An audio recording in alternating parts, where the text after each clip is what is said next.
नमस्कार शेतकरी मित्रांनो, मी बाळासाहेब गुंजाळ.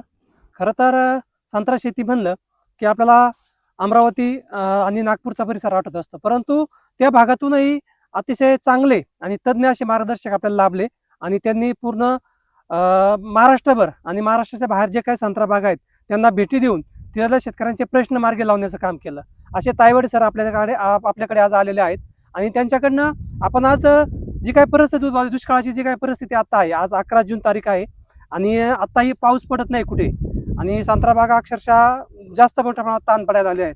परंतु अशातच शेतकऱ्यांना प्रश्न पडतो की आता आपण इथून पुढे करायचं काय, बागांना पाणी द्यायचं का नाही, द्यायचं असेल तर कशा पद्धतीने द्यायचं, या सगळ्या गोष्टीचं नियोजन आपण आज तायवाडे सरांकडून घ्यायचा प्रयत्न करणार आहोत. कारण की ते पूर्ण म्हणजे एकाच बागेत नाही तर ते दिवसभरामध्ये कमीत कमी 10 बागा कव्हर करत असतात आणि पूर्ण महाराष्ट्रभर त्यांचा दौरा असतो. आज आपल्या या ठिकाणी आयल्यानगर मधील दैठणे गुंजाळ या ठिकाणी आपल्या गुंजाळ फार्मला आलेले आहेत आणि आपल्या बागेमध्ये त्यांनी फेरफटका मारला आहे.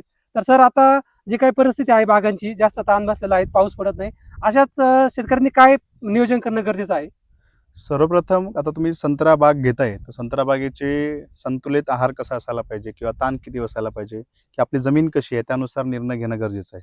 मी नगर जिल्ह्याचा जेव्हापासून मी दौरा करतो, जवळपास आता मी 2 वर्ष झाले कंटिन्यू नगर जिल्ह्यामध्ये फिरतोय.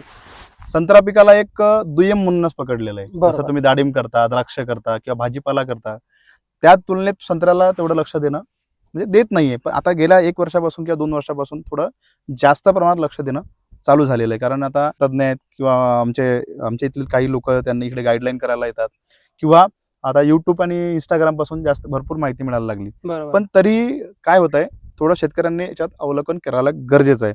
पण शेतकरी मित्रांनो, आजची परिस्थिती जी आहे ना, आज 11 जून 2026 आहे, पण एवढंही तारीख आली आहे पण अजूनही पाण्याचा कुठेच पत्ता नाही आहे. आपण ताण या उद्देशानं दिला होता की जे मागल्या वर्षी घडलेलं होतं, कारण मे महिन्यामध्ये भरपूर पाऊस झाला होता, ते यावर्षी घडू नये म्हणून आपण अगोदरच ताण सुरुवात केली होती. काय होतं, यावर्षी टेम्परेचर अति होत आहे, म्हणजे 45-46 टेम्परेचर राहिलं. नगर जिल्ह्यात असं काही टेम्परेचर राहत नव्हतं.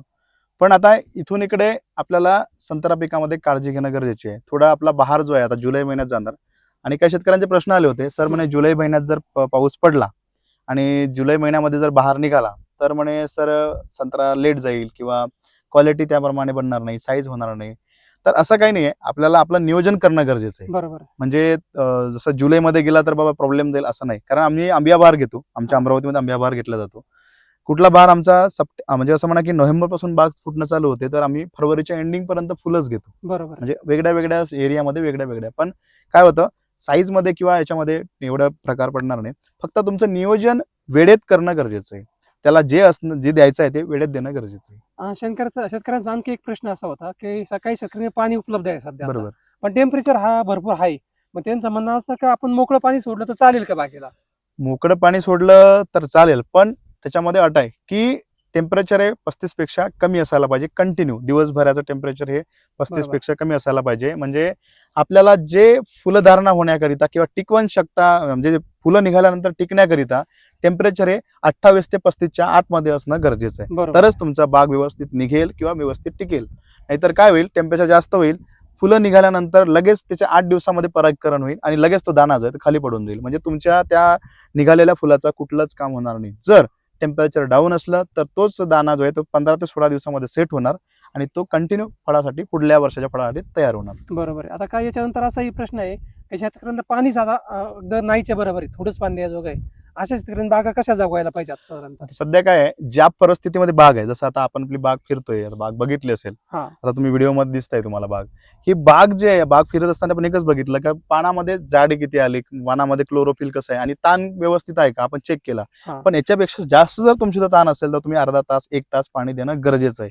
म्हणजे झाडाला ज्या स्थितीमध्ये त्या स्थितीमध्ये मेंटेन करणं गरजेचं आहे. पण ज्या एरियामध्ये पाऊस आला असेल तिथे अंकुरण चालू झाले असेल, डोळे फुगले असेल किंवा डोळे फुगल्यानंतर बाहेर अंकुरण निघून राहिले असेल, तिथे तुम्ही बिंदास पाणी द्या. कारण त्याला थांबवणं म्हणजे त्याला गर्भधारणा थांबवणं म्हणजे त्याची चुकीचा विषय होईल. कारण तो पण थांबेल, मग तिथेच तो सुकून खाली पडून जाईल किंवा डोळा तो फेल जाऊ शकतो.